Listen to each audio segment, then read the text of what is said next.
زیر درس آیہ کریمہ سورہ مائدہ کی آیت نمبر 11 ہے، اور آیت کا ابتدائی حصہ آپ نے سماعت فرما لیا کہ اللہ تبارک و تعالیٰ اس خصوصی خطاب میں اہل ایمان کو ایک واقعے کو یاد کروا رہے ہیں۔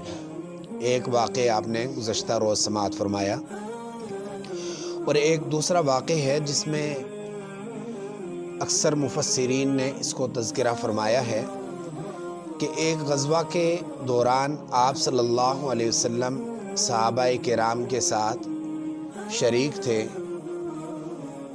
دوران قتال نماز کا وقت ہوا، آپ صلی اللہ علیہ وسلم ظہر کی نماز کے لیے کھڑے ہوئے، ساتھ آپ صلی اللہ علیہ وسلم کی پوری جماعت کھڑی ہو گئی۔ چونکہ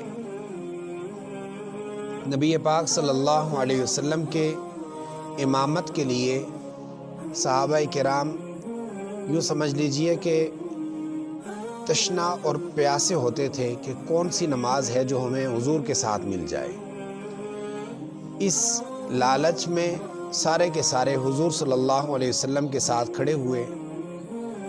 جب ظہر کی نماز ہو گئی، کفار کو، مقابل لوگوں کو یہ ذہن میں آیا کہ بہترین موقع ہم نے ضائع کر دیا۔ کون سا موقع؟ کہ یہ جب اللہ کے ساتھ مناجات کر رہے ہوں، اللہ تبارک و تعالیٰ کے ہاں حاضر ہوں نماز کی صورت میں، تو یہ کسی کو دیکھتے نہیں ہیں۔ اس حالت میں ہم یک بارگی حملہ کر کے ان سب کو ختم کر سکتے تھے۔ ادھر ان کے ذہن میں یہ منصوبہ آیا، اور ادھر حضور صلی اللہ علیہ وسلم پر وحی نازل ہوئی۔ انہوں نے افسوس تو کیا، لیکن اگلے مرحلے کے لیے وہ تیاری باندھ لی کہ چلو ظہر تو ضائع ہو گئی، عصر میں ہم یہ کام کر دکھائیں گے۔ چنانچہ نماز عصر کے لیے انہوں نے اپنی اسکیم اور اپنا منصوبہ تیار کر رکھا کہ ہم نے عصر کی نماز میں یک بارگی نعوذ باللہ ثم نعوذ باللہ اسلام کے اس لشکر کو ختم کر دینا ہے، اور حضور صلی اللہ علیہ وسلم سمیت اللہ تبارک و تعالی علیم بذات الصدور ہے، خفیہ سازشوں کو جاننے والا ہے۔ اللہ تبارک و تعالی نے آیات نازل فرمائی، اور ان آیات میں اہل ایمان کو صلاۃ الخوف پڑھنے کا طریقہ بتلایا۔ نماز اور نماز میں صلاۃ الخوف ایک مستقل ایک باب ہے۔ اس صلاۃ الخوف کا کیا مطلب؟ اس میں یہ کہ اگر کسی محاذ پر کوئی لشکر کھڑا ہے اور نماز کا وقت ہوا، اس دوران نماز کیسے پڑھنی ہے۔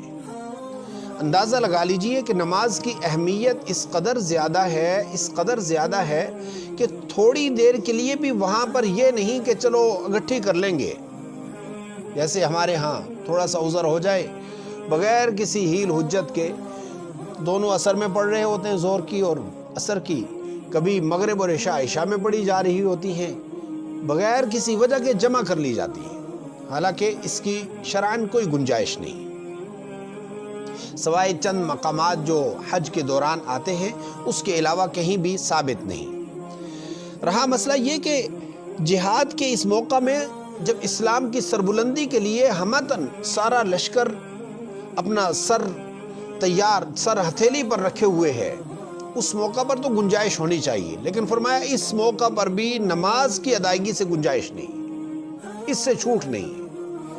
اس حالت میں نماز کیسے پڑھنی ہے؟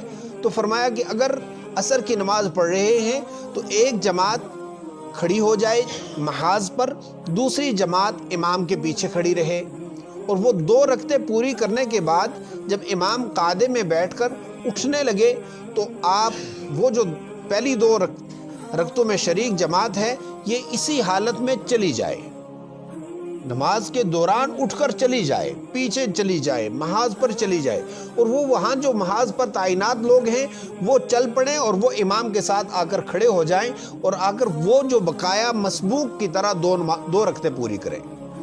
اب یہ جب 2 رکعتیں پوری کر چکے تو امام صاحب تو فارغ ہو گئے 4 رکعتوں کے بعد، اب انہوں نے پہلے اپنی نمازیں پوری کرنی ہیں، اور پھر جو پیچھے رہ جانے والے ہیں وہ واپس آ جائیں۔ ایک طریقہ۔